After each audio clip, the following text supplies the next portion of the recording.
اللہ استاد محترم کوثر عباس نقوی خطاب فرمائیں گے، ان کے بعد دستار بندی ہوگی۔ قبلہ کوثر عباس نقوی صاحب دستار بندی کروائیں۔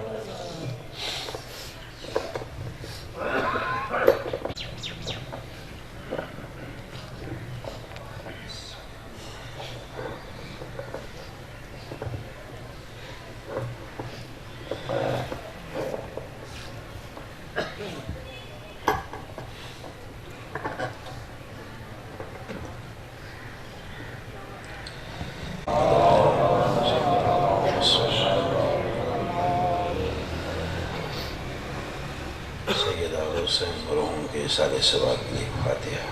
بسم اللہ الرحمن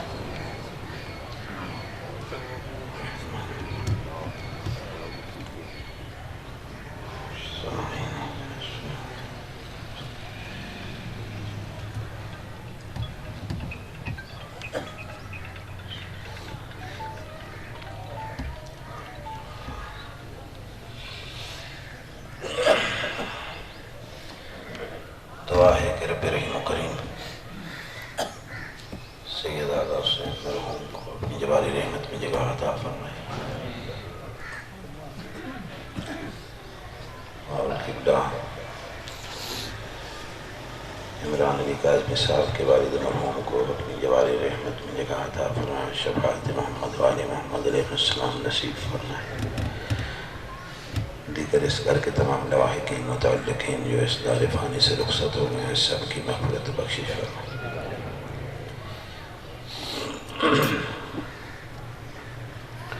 مل کے ایک صلوات پڑھیں محمد والی۔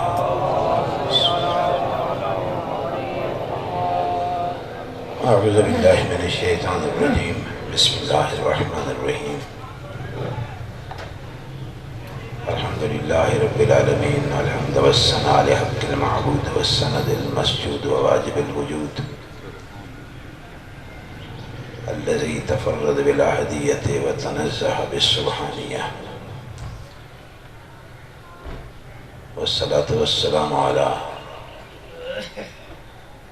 حبیب الہ العالمین ابی القاسم المصطفى محمد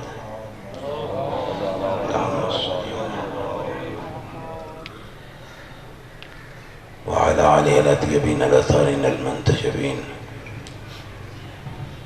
لا سيما على بقية الله في السماوات والأرضين، أجل الله فرجه وسخر الله مخرجه ورزقنا الله رعيته ونصرته۔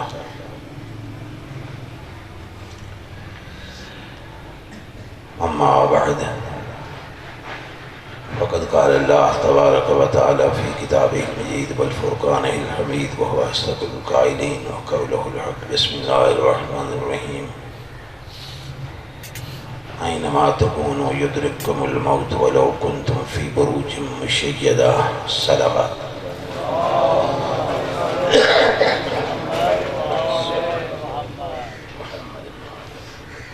عزیزان گرامی،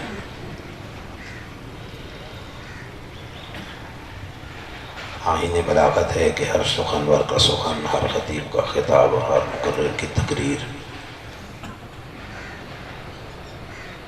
مقتضائے حال کے مطابق ہو، اور تقاضۂ حال یہ ہے کہ گفتگو موت کے متعلق ہونی چاہیے، اور موت کا ذکر بھی عبادت ہے،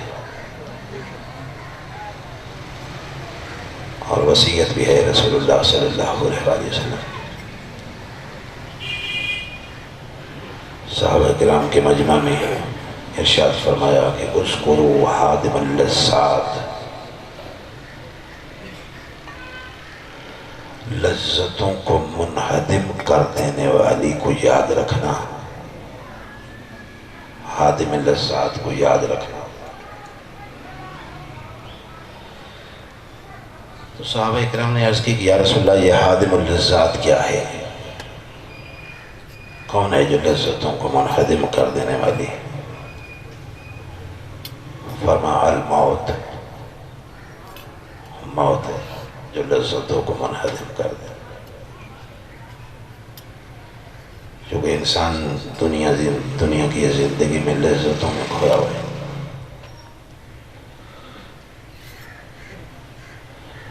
تو جو کوئی کہیں کھو جاتا ہے وہ اپنے اصل ہدف کو اور اصل مقصد کو فراموش کر بیٹھتا ہے، بھول جاتا ہے.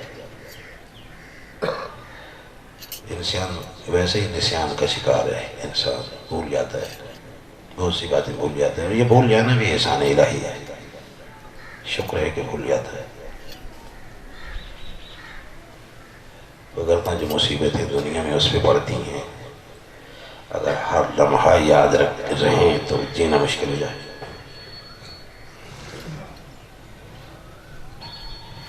تھوڑی دیر کے لیے کوئی درد یاد آتا ہے، تھوڑی دیر کے بعد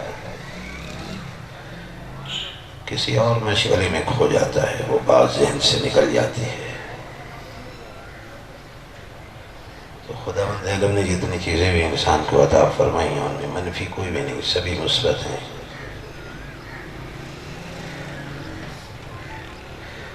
ہر چیز میں ایک فائدہ ہے. جو چیزیں ہمیں نقصان دہ نظر آتی ہیں ان میں بھی فائدہ ہے، چونکہ وہ حکیم مطلق کی خلق کردہ ہے نا. ہر چیز اللہ حکیم علی الاطلاق ہے. جس چیز کو اس نے خلق کیا ہے اس کے اندر ایک مثبت پہلو ہے، اس کے اندر کوئی نہ کوئی اچھی چیز ہے، کوئی نہ کوئی فائدہ. بگولے اٹھتے ہیں، طوفان اٹھتے ہیں، آندھیاں چلتی ہیں، ہم سمجھتے ہیں کہ یہ چیز بڑی نقصان دہ ہے. سائنسدان کہتے ہیں کہ یہ بڑے مفید ہیں.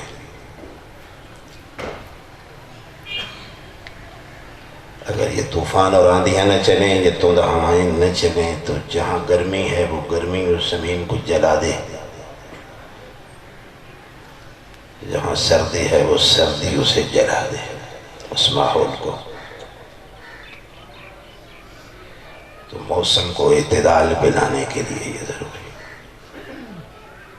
ہم سمجھتے ہیں کہ پتہ نہیں بچھو کا کیا فائدہ ہے، یہ سانپ زہریلا ہے، ڈس لیتا ہے، اس کا کیا فائدہ ہے، یہ سراسر نقصان ہے.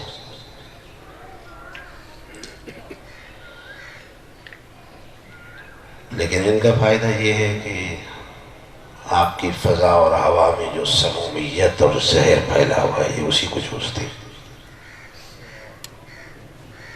اگر یہ نہ ہو تو ہوا اور فضا اتنی مسموم ہو جائے، اتنی زہر آلود ہو جائے کہ انسان مر جائے سانس لے کے. اللہ تعالیٰ چیزیں خالق کائنات نے ایسی پیدا کی ہیں جن کے فلسفے کو ہم نہیں سمجھتے، ہمیں نہیں معلوم کہ یہ کیا ہے. ہم سمجھتے ہیں کہ سراسر نقصان ہے. لیکن علماء اخلاق فرماتے ہیں کہ جہنم بھی بڑی مفید چیز ہے. ہم اس جملے پہ حیرت زدہ ہو گئے.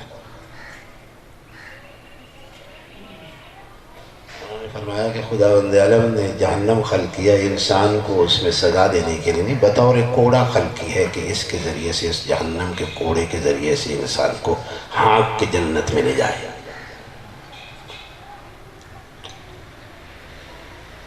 اور اسی طرح سے موت ہے.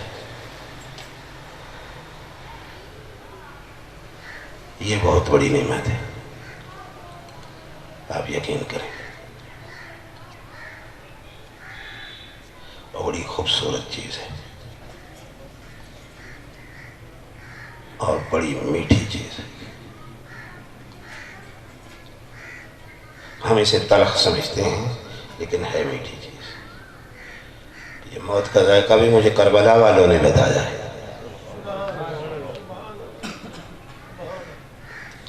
اور وہ بھی ایک 13 سالہ شہزادے نے. چچا نے پوچھا کہ کیف الموت عندک، بیٹا موت تیرے نزدیک کیسی ہے؟ کہا احلی من العسل، شہد سے بھی زیادہ میٹھی.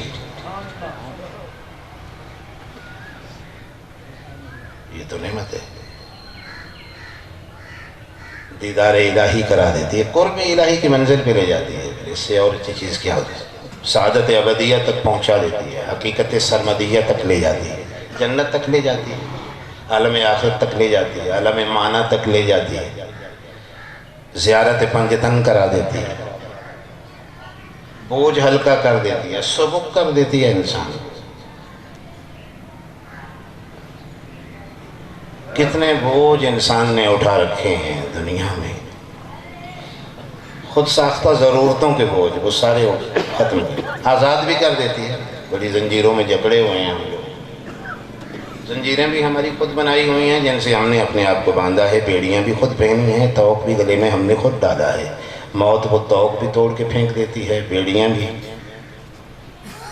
ہم قیدی ہیں نا، دنیا ایک کنویں کی طرح، ہم اس کنویں میں اسیر ہیں، قیدی ہیں، اور مختلف زنجیریں ہم نے خود پہنی ہیں. خود پسندی کی زنجیریں، خود پرستی کی زنجیریں، عہدہ پرستی کی زنجیریں، دولت پرستی کی زنجیریں، دنیا پرستی کی زنجیریں، شہرت پرستی کی زنجیریں، شہوت پرستی کی زنجیریں. یہ اللہ تعالیٰ نے نہیں پہنائی، یہ ہم نے پہنی ہے. یہ ساری زنجیریں اتار کے پھینک دیتی ہے یہی موت. سارے پردے کشف کر دیتی ہے، ہٹا دیتی ہے، اور حقیقت سامنے لا کے کھڑی کر. کوئی انسان سویا ہوا ہوتا ہے، یہ بیدار کر دیتی ہے. نبی کریم صلی اللہ علیہ وآلہ وسلم نے یہی ارشاد فرمایا. فرمایا الناس نیام، لوگ سوئے ہوئے ہیں، اذا ماتوا انتبہوا، جب مریں گے تو جاگ جائیں گے. یہ حدیث ہے. تو یہ تو جگا دیتی ہے، فنا تھوڑی کرتی ہے. فنا اگر اس معنی میں کہ معدوم کر دیں موت، یہ نہیں کرتی، معدوم نہیں کرتی. صرف لباس اتارنا ہے، ایک اور لباس پہننا ہے. یہ جسم کا لبادہ، اس جسم کثیف کا لبادہ اتر جائے گا، اور عالم برزخ کے جسم لطیف کا لبادہ روح نے پہن لینا ہے. بس یہی ہے. تو اس لیے نبی کریم نے ارشاد فرمایا کہ اس کو یاد رکھنا. وہ حدیث آپ کے ذہن میں ہوگی، اذکروا عادم اللذات. یا رسول اللہ کیا فائدہ ہوتا ہے، کیوں یاد رکھیں موت کو؟ فرمایا ہر وقت یاد رکھو. شام کو گھر جاؤ، بستر پہ لیٹنے لگو تو وصیت نامہ تمہارے تکیے کے نیچے ہونا چاہیے. سارا دن کی محنت مزدوری کے بعد جب گھر لوٹ کے جاؤ تو سب سے پہلے اپنے کفن کی زیارت کرو. اس کا مطلب ہے کہ نبی چاہتے ہیں کہ کفن اپنا خود تیار کر کے رکھو. جس باکس میں اسے رکھا ہوا ہے اس کا تالا کھولو، اس کفن کو دیکھو، اور اس کے بعد جا کے سو جانا. یا رسول اللہ اتنا کافی ہے؟ فرمایا نہیں، اتنا کافی نہیں ہے. ہر جمعرات کو یوم الخمیس اس لیے قبرستان بھی جانا. نبی کریم کسی طریقے سے چاہتے ہیں کہ میری امت موت کو ہر لمحہ یاد رکھے. بھول جاتا ہے نا انسان. نبی آتے ہیں اسے، نبی کیوں آتے ہیں؟ یاد دلانے. نبی کریم کا ایک نام ہے جو قرآن مجید میں ہے، مذکر. بلکہ قرآن کی پوری آیت میں انما انت مذکر، میرے حبیب تو صرف یاد دلانے ہی تو آیا ہے. بھولے ہوئے انسان کو اللہ سے کیا وعدہ بھی بھول گیا ہے نا. عالم ارواح میں اللہ سے کوئی وعدہ، قرآن مجید میں اللہ نے اس وعدے کو یاد دلایا ہے. فرماتا ہے یا بنی آدم الم اعہد الیکم یا بنی آدم اللہ تعبدوا الشیطان. بنی آدم تم نے ہم سے کوئی وعدہ نہیں کیا تھا، عہد نہیں کیا تھا. الم اعہد الیکم یا بنی آدم، میں نے کوئی وعدہ لیا تھا تم سے، یاد نہیں ہے؟ مالک کون سا وعدہ؟ اللہ تعبدوا الشیطان، کہ تم شیطان کی عبادت نہیں کرو، رحمان کی عبادت کرو گے، میری عبادت کرو گے، شیطان کی نہیں کرو گے. عبادت جانتے ہیں نا عبادت کسے کہتے ہیں؟ سجدے کو، نماز کو. عبادت صرف یہاں تک تو محدود نہیں ہے. مجھے ایک ذمہ دار کے ڈیرے پہ جانا ہوا تو وہاں ایک ایس ایچ او صاحب بیٹھے ہوئے تھے. کہ لوگ عبادت کو بھول گئے ہیں. میں نے کہا جی عبادت کی ڈیفینیشن کیا ہے آپ کے خیال میں؟ عبادت جو نہیں نماز سجدہ. میں نے کہا آپ نے عبادت کو بڑا محدود کر دیا. عبادت کی فقط یہ تعریف ہے کہ سجدہ کر لیا جائے اور نماز پڑھ لی. عبادت تو بس بہت وسیع الذیل موضوع ہے، بہت پھیلی ہوئی ہے عبادت. میں نے کہا والدین کا کہا ماننا عبادت نہیں ہے. میں نے کہا والد کا چہرہ دیکھنا عبادت ہے، نبی کریم نے فرمایا. باپ کا چہرہ دیکھنا عبادت ہے. قرآن مجید کا دیکھنا عبادت ہے. النظر الی المصحف عبادہ، قرآن کو دیکھنا عبادت ہے. النظر الی الوالد عبادہ، باپ کے چہرے کو دیکھنا عبادت ہے. النظر الی الکعبۃ عبادہ، کعبہ کی طرف دیکھنا عبادت ہے. میں نے کہا ایسے جو صاحب ایک حدیث اور بھی پڑھ دوں، وہ بھی نبی کریم کی ہے، اور میرا تو کہنا نہیں ہے، وہ بھی میرے رسول نے فرمایا النظر الی وجہ علی عبادہ، میرے مولا علی کے چہرے کو دیکھنا بھی ہے. تو اللہ تعبد الشیطان، شیطان کی عبادت نہ کرنا ہے. عبادت کا اگر لغوی طور پہ آپ دیکھیں، اب سے ہے نا، عبد کون ہوتا ہے؟ جو کہا مانے. عبادت یعنی کہا ماننا. اللہ کہہ رہا ہے شیطان کا کہا نہ ماننا. یہ عہد کر کے آئے ہو لیکن بھول گیا. اب نبی کیوں آئے ہیں؟ مذکر بن کے، یاد دلانے کے لیے کہ وہ وعدہ کر گیا اپنے رب سے، اس وعدے کو یاد کرو. تو جو خدا سے کیا وعدہ بھول جائے وہ موت کو بھی تو بھول جائے گا. موت کو بھی بھول جاتے. تو نبی فرما رہے ہیں اس کو خادم اللذات، موت کو یاد رکھو اس انداز میں کہ ہر روز کفن کی زیارت کرو. کیوں کہہ رہے ہیں؟ تاکہ موت یاد رہے. قبرستان جایا کرو ہر ہفتے، وصیت نامہ ہر رات کو تکیے کے نیچے ہو. یا رسول اللہ اس کے علاوہ فرمایا ہاں اس کے علاوہ یہ ہے کہ قبرستان جاؤ، رسماً نہیں جانا، ایک رسم نبھانے جا رہے ہیں نہیں، سیکھنے جاؤ، عبرت حاصل کرنے جاؤ، کچھ سبق لینے جاؤ. قبرستان میں جب جاؤ جہاں تیرے قدم ہیں وہاں تو یہ سوچ کہ قدم کے نیچے، پیروں کے نیچے 2 گز نیچے کیا منظر ہے، کیا سما ہے، کیا ہو رہا ہوگا.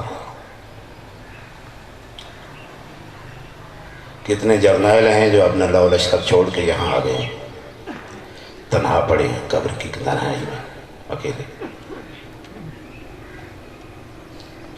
کتنے یوسف جمال ہیں جن کی سنبلی زلفیں بکھر گئی ہیں، سرہانہ اس مٹی کے سرہانے ہو گئے. فرماتے ہیں یہ غور کر اور یہ سوچ کہ مجھے بھی جہاں آنا ہے. یہ عبرت حاصل کر، یہ درس یہاں سے لے، یہ سبق یہاں سے لے، موت کو یاد رکھ. اگلے لفظ بڑے وزنی لفظ ہیں رسول اللہ کے. فرماتے ہیں موت کو دن میں 3 مرتبہ اگر یاد کرو گے تو تمہیں اتنا ثواب ملے گا جیسے جنگ بدر میں میری ہم رکابی میں لڑتے ہوئے شہید ہو گئے. اتنا ثواب کیسے مرتب ہو گیا؟ اس کے پیچھے کیا فلسفہ ہے؟ چونکہ یہی موت ہے جو انسان کو مادیت پرستی سے نکال کے روحانیت کے قریب کرتی ہے.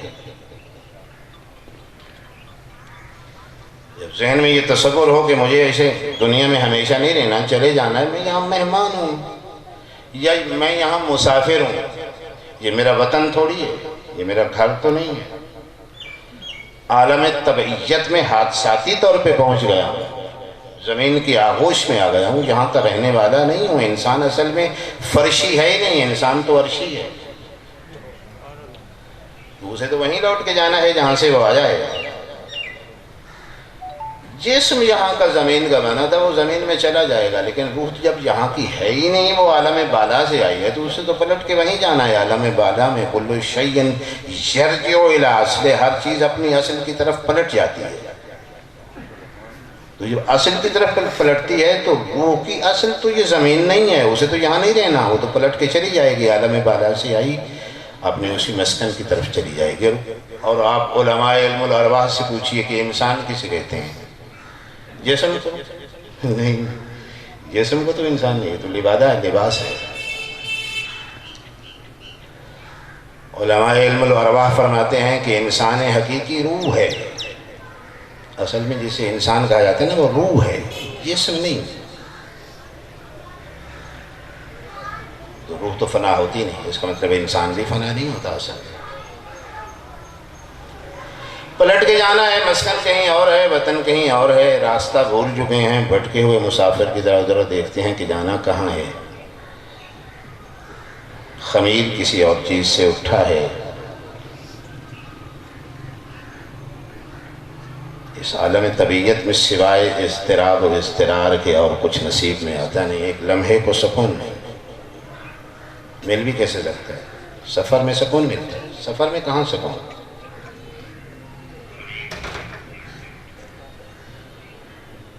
نبی کریم نے ایک جملہ فرمایا، ایک مرتبہ مسجد نبوی میں فرمایا، لا تطلب ما لا یخلق. فرمایا دنیا میں وہ طلب نہ کرنا جو اللہ نے دنیا میں خلق ہی نہیں کیا. عرض کی گئی یا رسول اللہ کون سی چیز ہے جو اللہ نے دنیا میں خلق ہی نہیں کی؟ فرمایا الراحۃ فی الدنیا، سکون اللہ نے دنیا میں خلق ہی نہیں کیا، اسے یہاں تلاش مت کرنا، یہ نہیں ملے گا تم. سکندر اعظم کی طرح آدھی دنیا فتح کر کے بیٹھ جاؤ، پھر بھی رات کو بستر پہ سوتے ہوئے، مخملی بستر ہو، ایئر کنڈیشن لگا ہو، لیکن 3-4 گولیاں نیند خواب آور کھا کے ہی سونا پڑے گا، ویسے سکون نہیں ہے. مزدور ہو سکتا ہے ذرا تھکا ہوا ہو تو سو جائے، رئیس کو نیند نہیں آئے گی. بازار میں ملتا نہیں، جہاں سے خرید لے.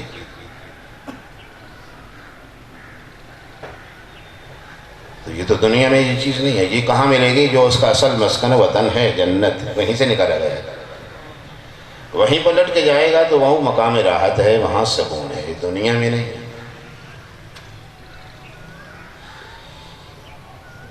جتنی زیادہ دولت اتنی زیادہ مرضیں. توازن رکھا ہے نا رب کائنات نے. غریب بیمار ہو جائے تو 2 روپے کی گولی سے ٹھیک ہو جاتا ہے، امیر بیمار ہو اسے لندن جانا پڑتا ہے، وہاں جا کے علاج کرنا پڑتا ہے، یہاں اس کا علاج ہے. کیونکہ مالک یہ فرماتا ہے کہ جو دولت تجھے میں نے دی تھی وہ تو نے میری راہ میں تو خرچ کرنی نہیں، آ تجھے میں وہاں خرچ کراتا ہوں. ادھر نہیں کرنا تو ادھر خرچ کرنا. تو نے سمجھ لیا میں نے تجھے جتنا بھی مال دیا تھا وہ تیرا اپنا ہے، وہ تیرا کب تھا؟ پڑھیے سورہ بقرہ کا آغاز، وَمِمَّا رَزَقْنَاهُمْ يُنْفِقُونَ. اور جو مال ہم نے تجھے دیا ہے اس میں سے ہماری راہ میں خرچ کرنا. کس نے دیا ہے؟ جو ہم نے، رزقناہم، جو ہم نے دیا تھا. تیرا اپنا تھوڑی تھا. کچھ کا تجھے مالک بنایا تھا، کچھ کا تو امین تھا. جس کا تو امین تھا اسے بھی تو نے سمجھ لیا کہ یہ بھی میرا ہے. ہم نے کہا تھا یہ تیرا نہیں ہے، اس میں زکوٰۃ ہے، اس میں صدقہ ہے، اس میں خیرات ہے، اس میں خمس ہے، اس میں غریبوں کا مال ہے. ہم نے تیرے ہاتھ میں امانتاً دیا ہے، تو سارے کا مالک بن کے بیٹھ گیا. تو یہ نے فیصلہ کر لیا کہ ایک کوٹھی میری لاہور میں ہو، ایک کراچی میں، ایک اسلام آباد میں. ایک گھر پہ تو اکتفا نہیں کرتا، پھر تو کہتا ہے کہ نہیں اکاؤنٹ بھی 4-5 بینکوں میں ہونی چاہیے. اس پہ بھی راضی نہیں تو کہتے ہیں نہیں سوئٹزرلینڈ میں بھی ایک اکاؤنٹ کھلواتے ہیں جا کے. کیوں مضطرب ہے اتنا؟ چونکہ دراصل وہ میں نے پہلے عرض کیا کہ بھٹکا مسافر ہے. جس نے دل کو خلق کیا ہے، اس نے ساخت ہی دل کی ایسی رکھ دی ہے، اس نے دل کو بنایا ہی ایسے ہے کہ سوائے اس کے ذکر کے اسے سکون مل بھی نہیں سکتا. یہ قرآن کی آیت ہے، الا تطمئن القلوب الا بذکر اللہ. فرمایا جاؤ سکون تلاش کرو، اطمینان تلاش کرو، کہیں ملے گا تمہیں الا بذکر اللہ. میں نے دل کو خلق کیا ہے، میں نے تمہارے دل کو ایسا خلق کیا ہے کہ میرے ذکر کے علاوہ اس کو سکون مل ہی نہیں. جاؤ جتنا جہاں تلاش کرنا ہے کر. یہ مصنوعی چیزوں میں تمہیں سکون اور راحت اور اطمینان ملے گا، یہاں سوائے اضطراب کے تمہارے حصے میں کچھ نہیں آئے۔ جسے تو گھر سمجھ بیٹھا ہے وہ تیرا گھر نہیں ہے۔ ایک وادی سے تجھے گزر کے مجھ تک دوبارہ لوٹ کے آنا ہے، اس وادی کا نام ہے موت۔ اس وادی سے گزر کے آ جاؤ، اسے چکھ لے۔ کل نفس ذائقۃ الموت۔ میں نے امام حسین علیہ السلام مولا سے پوچھا، مولا آپ کیا کہتے ہیں موت کے بارے میں؟ حسین سے زیادہ تو موت کو بہتر کوئی نہیں جانتا، کیونکہ حسین وہ ہستی ہے جس نے موت کی آنکھوں میں آنکھیں ڈالی ہیں۔ حسین وہ ہستی ہے جو ایک ایک قدم آگے بڑھتے رہے ہیں، موت ایک ایک قدم پیچھے ہٹتی رہی، وہ بھی ہاتھ باندھ کے۔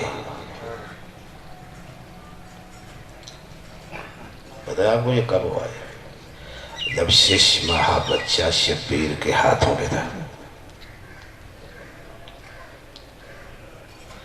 تو اس لیے امام حسین سے بہتر تو موت کو کوئی نہیں جانتا۔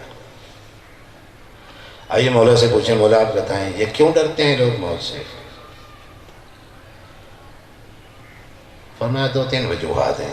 خطبہ دیا ہے کہ امام نے خطبہ دیا ہے، مختلف خطبات ہیں سرکار امام حسین علیہ السلام کی موت پہ۔ حسین سے بڑا عارف تو کوئی نہیں، حسین کو عارف ذات ہے جس نے اپنی دعائے عرفہ میں کہا ہے کہ امیت عین اللہ تراک، مالک وہ آنکھ ہی اندھی ہے جس نے تجھے نہیں دیکھا۔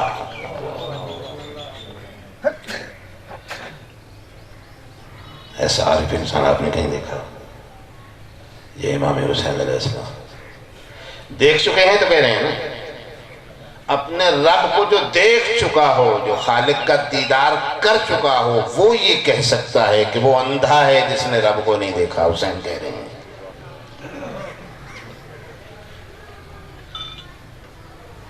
تو مولا کیوں ڈرتے ہیں موت سے لوگ؟ فرمایا لأنہم لا یعرفون حقیقت الموت، کیونکہ وہ موت کی حقیقت سے واقف ہی نہیں ہیں۔ بات سمجھ میں آئی؟ یعنی امام فرما رہے ہیں کہ لوگ موت سے اس لیے ڈرتے ہیں چونکہ موت کو جانتے نہیں ہیں۔ جس چیز کو انسان جانتا نہیں اسے ڈرتا ہے، جس سے واقف نہیں ہے۔ اب شیر سے ہم کیوں ڈرتے ہیں؟ ہم جانتے ہیں نا کہ یہ درندہ ہے، کاٹتا ہے، نکیلی دانت ہے، پنجے میں طاقت ہے، وحشی درندہ ہے، کاٹ لے۔ 1 سال کے بچے کو شیر کے سامنے بٹھائیں وہ نہیں ڈرتا، کیونکہ اسے پتہ ہی نہیں، اسے معرفت ہی نہیں ہے۔ کیونکہ بچے کو معرفت پتہ نہیں ہے نا کہ یہ شیر ہے، پنجے میں طاقت ہے، درندہ ہے، خونخوار ہے، وہ نہیں ڈرتا۔ ہم کیوں ڈرتے ہیں؟ کیونکہ ہم جانتے ہیں، توجہ فرما رہے کہ یہ درندہ ہے۔ تو اس لیے عزیزان گرامی امام فرمائے لأنہم لا تعرفون حقیقت الموت، اگر موت کا پتہ چل جائے کہ یہ فنا کرنے نہیں آئی، ختم کرنے نہیں آئی، کسی سے ملانے آئی ہے، کسی کا وصال کرانے آئی ہے، کسی کا قرب عطا کرنے آئی ہے، اگر یہ حقیقت سامنے آئے تو پھر تو خوف نہیں ہوگا۔ اور مولا دوسری کیا وجہ ہے؟ فرماتے ہیں قلت الزاد، خرچہ ہی نہیں جیب میں، آخرت کے بینک میں ایک دھیلا بھی جمع نہیں کرا، سارا یہیں کے لیے کمایا اور یہیں کھا رہا ہے۔ قیامت کے دن کا اس لیے نام ہے یوم الحسرہ، حسرت کا دن۔ قیامت کے 11 نام ہیں قرآن مجید میں، ان میں سے ایک نام ہے یوم الحسرہ، حسرت کا دن۔ تو قیامت میں جا کے ہوش آئے گا، یہاں تو مد ہوش ہے نا، نشے میں ہے، دنیا کی رنگینیوں کا نشہ ہے۔ قیامت میں ہوش آئے گا، وہ جو اٹھا کے لانا تھا وہ وہیں رکھ کے آ گئے ہیں، جو وہاں رکھ کے آنا تھا وہ اٹھا کے آ گیا۔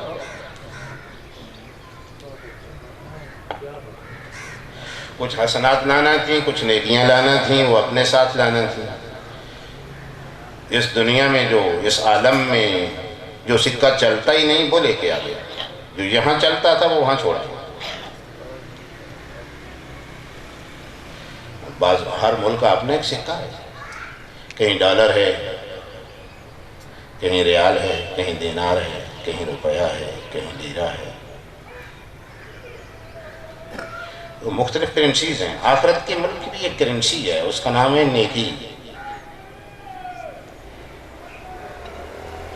وہ یہیں چھوڑ گیا. حسرت کی انتہا اگر موت نہ ہوتی انسان حسرت سے مر جائے.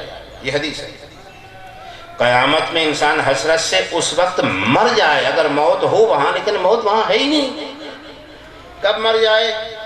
کیونکہ عرصہ محشر میں انسان کھڑا ہوگا اور خداوند عالم فرمائے گا کہ جنت کو بھی اٹھا کے ذرا بلندی پہ لے آؤ تاکہ سارے اہل محشر جنت کو دیکھیں، اور ادھر جہنم کو بھی اٹھا کے ذرا بلند کرو نا، اسے بھی دیکھیں، بھڑکتی ہوئی آگ بھی دیکھیں، جہنم کے شعلے بھی دیکھیں، اس کی حدت و حرارت بھی دیکھیں، جنت کی نعمتیں اور چلتی ہوئی نسیم سحری بھی دیکھیں، وہ یاقوت سے بنے ہوئے محلات بھی دیکھیں، اور جنت کی وہ نہریں بھی دیکھیں، وہ کوثر بھی دیکھیں، وہ تسنیم بھی دیکھیں، وہ جعفر بھی دیکھیں، وہ سلسبیل بھی دیکھیں، وہ ساری نعمتیں ادھر.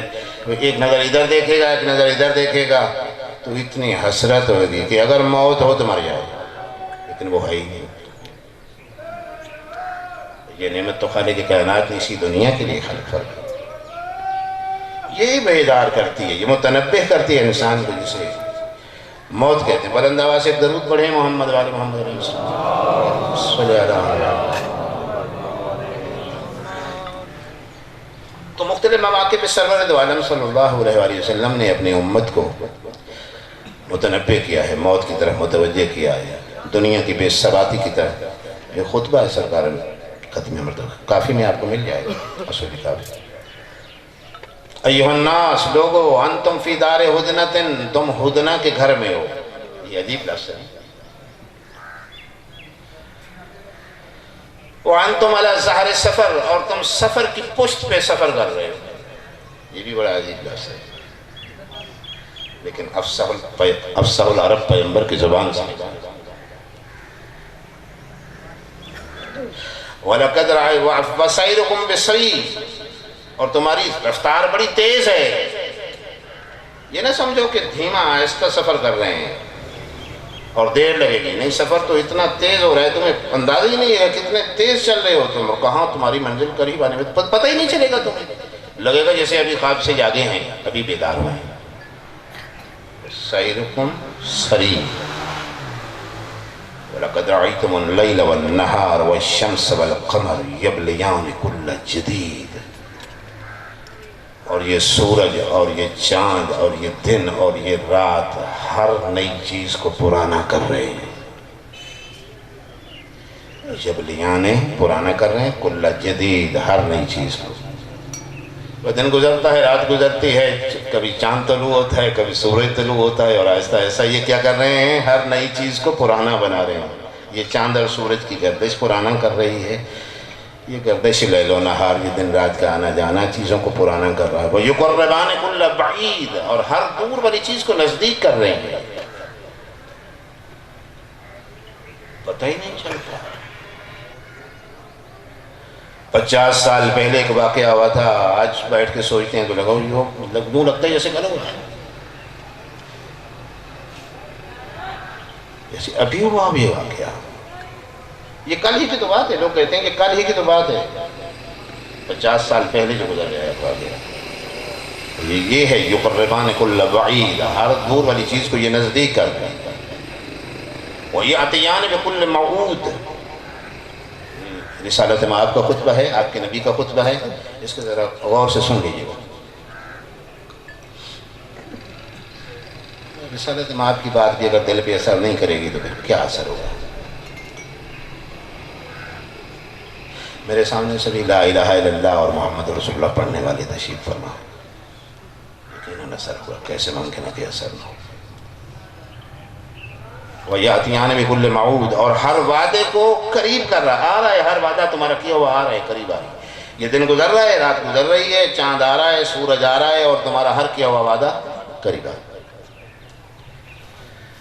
لوگ کہتے بھی ہیں کسی کو ادھار دینا ہو، 1 مہینے کا وعدہ کریں، پتہ ہی نہیں چلتا، مہینہ گزر گیا، وہ دروازے پہ کنڈی کھٹکھٹاتا ہے، بھائی آپ کا وعدہ گزر گیا، میرے پیسے مجھے دو. یہ ہے وَيَأْتِيَانِ. بلند آواز سے ایک صلوات پڑھیں محمد والے.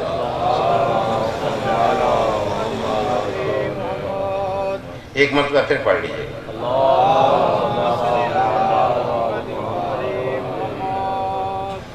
بڑی معذرت کے ساتھ ایک مرتبہ پھر درود پڑھیں.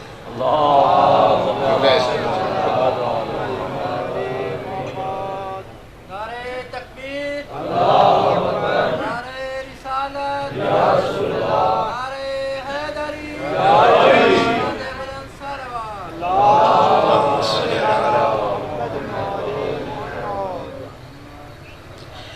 یبلیان کل جدید، ہر نئی چیز کو پرانا کر رہے ہیں. جو سینہ تان کے چلتا تھا وہ بیچارہ اتنا پرانا ہے، ہاتھ میں لاٹھی آ گیا. جو چاند کی روشنی میں پڑھ لیتا تھا کتاب کو 4 نمبر کی عینک لگی. یہ ہے جبلیان کل جدید. ویاتیان بکل موعود، ہر وعدہ کیا ہوا تمہارے قریب آ رہا ہے. ایک وعدہ تم نے اللہ سے بھی کر رکھا ہے، وہ بھی قریب آ رہا ہے. ویقربان کل بعید، اور ہر دور والی چیز کو نزدیک لا رہا ہے. لہذا متنبہ ہو جاؤ. اچانک فرماتے ہیں اعد الجہاد، جہاز کہتے ہیں زیادہ سفر تمہارا، خرچہ. اعدو، تیار کرو، اپنا خرچہ تیار کرو. یہ گردش لیل و نہار تمہیں کہیں لے جا رہی ہے، اور سیر تمہاری سری ہے. سیر چلنا، سری تیز، بہت تیز ہے. نہج البلاغہ میں سرکار امیر المومنین فرماتے ہیں کہ ایک آدمی اگر ایک ہی سمت میں سفر کر رہا ہو نا، دوسرا بھی اس کے پیچھے ہو تو ان کی ملاقات میں شاید دیر ہو جائے. لیکن اگر ایک آدمی سامنے سے آ رہا ہے، دوسرا ادھر سے جا رہا ہے، دونوں کا سفر مخالف سمت سے ہے، تو فرماتے ہیں کہ یہ بہت جلدی ملاقات ہو جائے گی، کیونکہ وہ بھی سفر کاٹ رہا ہے، یہ بھی کاٹ رہا ہے. مخالف سمت سے سفر ہے نا. امام فرماتے ہیں کہ اس طرح سے نہیں کہ انسان آگے اور موت پوچھی ہو. فرماتے ہیں اس طرح سے ملاقات دیر سے ہوگی. فرمایا نہیں، موت تیرے آگے سے آ رہی ہے، تو ادھر سے جا رہا ہے، ملاقات جلدی ہو جانی ہے. ابھی متنبہ ہو جا، کچھ کر لے، وہ آ رہی ہے، قریب آ رہی ہے. یہ بس سیرکم بالسری، بہت تیز سفر ہے تمہارا. اعد الجہاز. رسالت محمد صلی اللہ علیہ وسلم کی بزم میں مسجد نبوی میں بڑا اہم سوال کیا تھا ایک صحابی نے، غالباً جناب کا اسلام تھا رضی اللہ تعالیٰ عنہ. عرض کی یا رسول اللہ، آپ کی نگاہ رسالت میں دنیا کا سب سے ذہین ترین انسان کون ہے؟ سب سے ذہین انسان. میزان رسول اللہ بتائیں گے ذہانت کی. ہم کچھ اور میزان بنا کے بیٹھے ہیں. ہم کچھ اور لوگوں کو ذہین کہتے ہیں، جو کسی کو زیادہ دھوکہ دے دیتا ہو، جو زیادہ جھوٹ پھینک دیتا ہو، جو زیادہ دولت سمیٹ لیتا ہو، جو زیادہ حرام کما لیتا ہو. آئیے رسول اللہ سے پوچھیے، یا رسول اللہ آپ کی نگاہ رسالت میں دنیا کا سب سے زیادہ ذہین انسان، توجہ کیجیے گا، قیمتی بات ہے، نبی کریم کی بات ہے. نہیں، میرے ایک دو عزیز ابھی بھی متوجہ نہیں، وہ ادھر دیکھ رہے ہیں، ملنگ کی طرف دیکھ رہے ہیں. آپ میری طرف دیکھیے، میں رسول اللہ کی بات کر رہا ہوں. اس حدیث کو پلے باندھ رہے ہیں نا، بس اسی کو باندھ لیں تو پھر میری محنت بس پوری ہوگی. اسی ایک لفظ کو باندھ، یہ رسول اللہ کہہ رہے ہیں. یا رسول اللہ آپ کی نگاہ رسالت میں دنیا کا سب سے ذہین انسان کون ہے؟ فرمایا من استعد للموت، جو اپنے آپ کو موت کے لیے تیار کر چکا. یعنی کہ ابھی تیار کرنا، یعنی اب آمادہ کر چکا نا. ہم ذہین کسے کہتے ہیں؟ ہیلی کاپٹر بنا دے، جو بحری جہاز جس نے بنایا وہ ذہین ہے. جائیے علماء اخلاق سے پوچھیے سرکار ذہین کون ہے؟ فرمایا یہ ہوش ہے. یہ مختلف چیزیں ایجاد کر لینا، یہ جدید ٹیکنالوجی، فرمایا اسے کہتے ہیں ہوش. آئیے امام صادق سے پوچھیں مولا عقل کسے کہتے ہیں؟ عقل. فرمایا عقل وہ طاقت ہے جس کو استعمال کر کے انسان اپنے آپ کو جنت میں جانے کے لائق بنا دے. یہ ہے تعقل، جسے کہتے ہیں عقل. اس سے بڑا بے وقوف کون ہوگا کہ خدا بند 99% چانسز اللہ نے جنت میں جانے کے رکھے ہوں اور 1% چانس جہنم میں جانے کا رکھو، اور پھر بھی 99% چانسز جنت میں جانے کے ہوں اور پھر جہنمی ہو جائے. اس سے بڑا بے وقوف کون ہے؟ وہ آپ اسے عقل کہیں گے؟ عقل میں دے. اس کی معصوم دیکھیں نا، خداوند اعظم فرما رہا ہے شب معراج اپنے حبیب سے کیا وعدہ کیا؟ حبیب تیری امت کو ایک تحفہ دیتے ہیں. مالک کیا ہے؟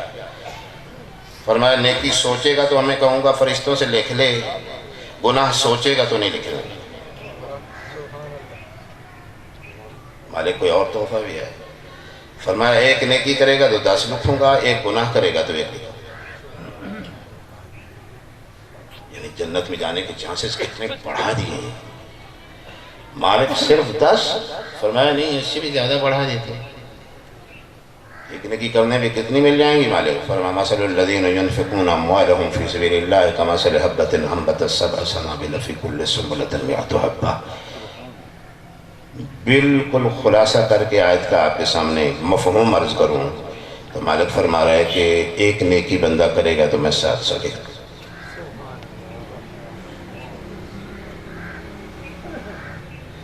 میں تو حبا 100 دانہ 7 سنابلہ 7 بالیوں میں، ہر بالی میں 100 دانہ تو 7 بالیاں کتنے دانے ہو گئے؟ 700 دانہ بوئے کتنا تھا؟ 1. تو مالک فرمائے جس طرح کسان 1 دانہ بوتا ہے اور 700 حاصل کر سکتا ہے، اسی طرح سے اگر کوئی آخرت کی کھیتی میں 1 دانہ بوئے گا، میں 700 نیکیوں کی فصل اگا کے دوں گا.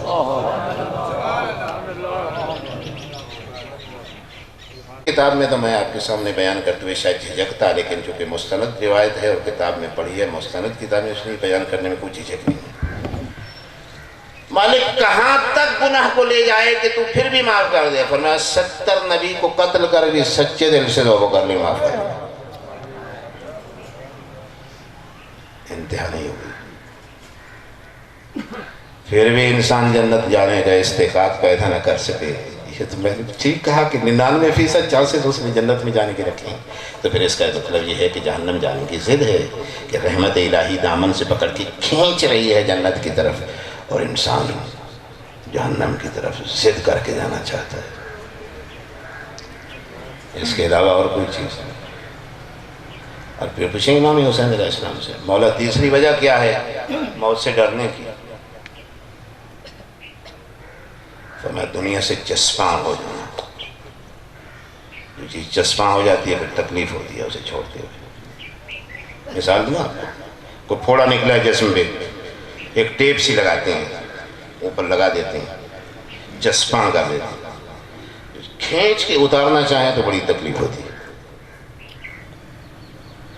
جس طرح اس پھوڑے یا زخم سے اس ٹیپ کو کھینچ کے اتارتے تکلیف ہوتی ہے، اسی طرح سے مل کے ایک درود پڑھیے محمد اللہم صلی علی محمد.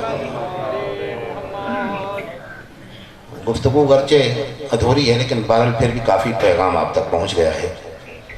تو امام حسین علیہ السلام کی یہی لفظ آخری آپ کی خدمت میں عرض کر کے 2 لفظ مسائب کی جو کہ ایصال ثواب کی مجلس ہے وہ بھی آپ کی خدمت میں عرض کروں گا ثواب کے طور پہ. خداوند علم ہمارے محترم سید آغا حسین شاہ صاحب کو اپنی جواری رحمت میں لگا. تو امام فرما رہے ہیں کہ دنیا پہ اتنا چسپاں ہو گیا کہ اب الگ کریں تو تکلیف بہت ہوتی ہے اسے.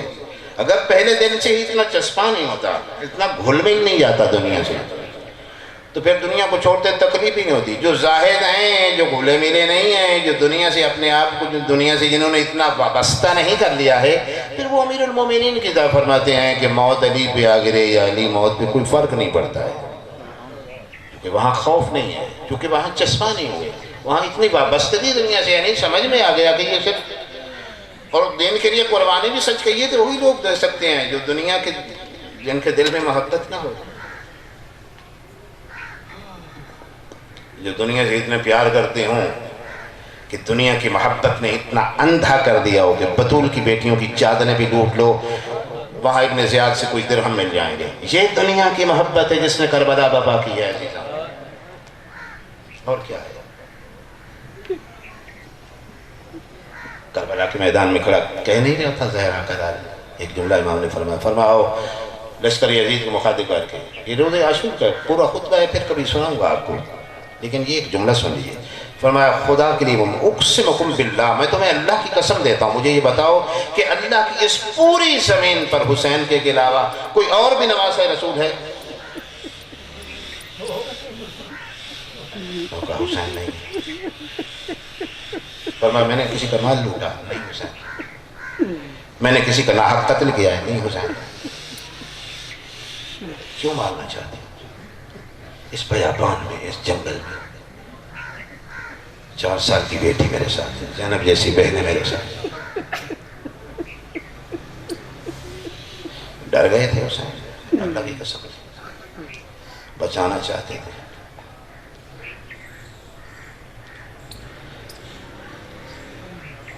عباس کی لاش سے واپس آ کے ایک جملہ سب کی انتہا نہیں. عباد اللہ اتقوا اللہ کائنات چھوٹی ہے، شبیر کا ظرف وسیع ہے. وگرنہ یہ جملہ اس منزل پہ درد کے کانٹے کی نوک پہ حسین کے جملہ کے عباد اللہ اتقوا اللہ.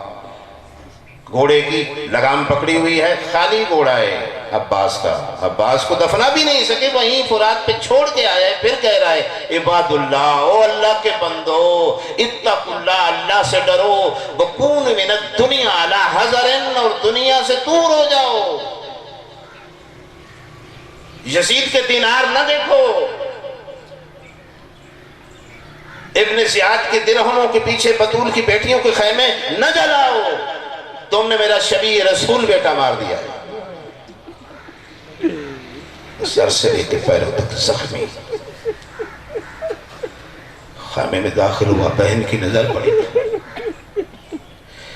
شبیہ نے نگاہیں چراتے ہوئے کہا یا اختی ایتینی بصوب عتیق لا یرغب فیہ احد.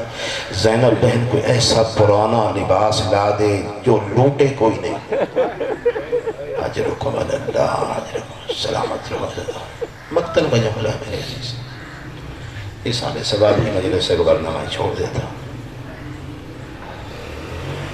جو بہن نے جواب دیا وہ سنا دوں آپ کو. کہا حسین ماں زہرا نے ایک پیرہن سی کے دیا تھا اور کہا تھا آخری وقت میں جب میرا بیٹا حسین مانگنے آئے تو یہ پیرہن اسے دے دینا. اب مجھے نہیں پتا بہن کے دل سے اٹھا کے لے آئی اور بھائی کے زخمی ہاتھوں پہ وہ ماں کا سلا ہوا کرتا رکھا. حسین سر جھکا کے قدم آگے بڑھانے لگے اور بہن نے ایک بات کی، پتہ نہیں عرش زمین پہ کیوں نہیں گر گیا، پتہ نہیں دھرتی کیوں نہیں پھٹ گئی. کہا حسین اتنی جلدی نہ کر، ماں کی وصیت پوری کر لینے دے. پلٹ کے کہا زینب کیا وصیت کی تھی اماں نے؟ کہا اماں نے کہا تھا آخری وقت جب حسین پرانا لباس مانگنے آئے تو میری طرف سے گردن پہ بوجھ سے دینا. اجرکم علی اللہ، سلامت رہو. سوائے اس غم کی دنیا کا کوئی غم نہیں. خیمے سے باہر آئے، مرتجز سامنے کھڑا تھا، نظر یمیناً و شمالا. پچھلا مسائل اسی سے پیچھے چھوڑا تھا میں نے، مالا کچھ جی میں پھر گئے تھے. مومن کی خواہش ہے، مومن کے دل میں قبر حسین ہوتی ہے، وہ کہتے ہیں جملہ پھر کہہ دے، میں پھر کہہ دیتا ہوں. کہا حسین اتنی جلدی نہ کر. اماں نے کہا تھا جب حسین پرانا لباس مانگنے آئے تو میری طرف سے حسین کی گردن کے بوسے لے. مرتجز کی جب قریب پہنچے نا، نظر یمیناً و شمالا، دائیں بائیں دیکھا اور ایک جملہ فرما حل من یقدم الی جوادی، ہے کوئی میری سواری مجھے پیش کرنے والا. حسین عادی تھا نا،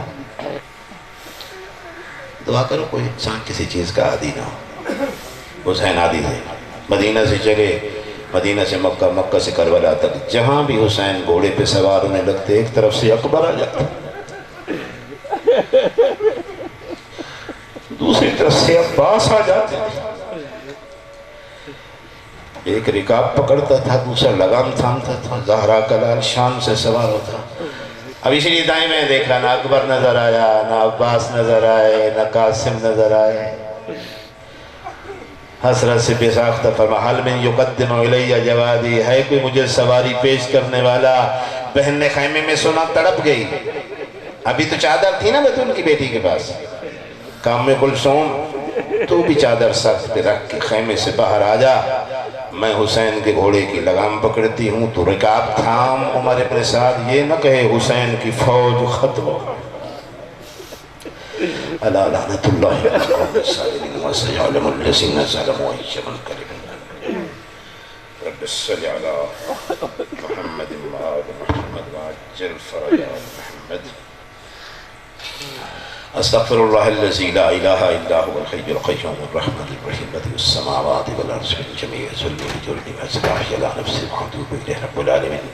مجلس ادا قبول منظور فرما. یہ فضائل مسائل، یہ صلوات، یہ آنسو، یہ باز و نصیحت اپنی بارگاہ نبویت میں قبول منظور فرما، اور اس قدر ثواب سید آغا حسین شاہ صاحب مرحوم کی روح کو بخشتے ہیں، قبول منظور فرما.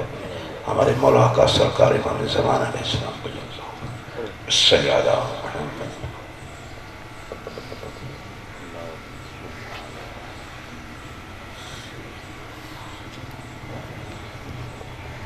ایسی اور ویڈیوز دیکھنے کے لیے ہمارے YouTube چینل کو سبسکرائب کریں۔ بہت شکریہ۔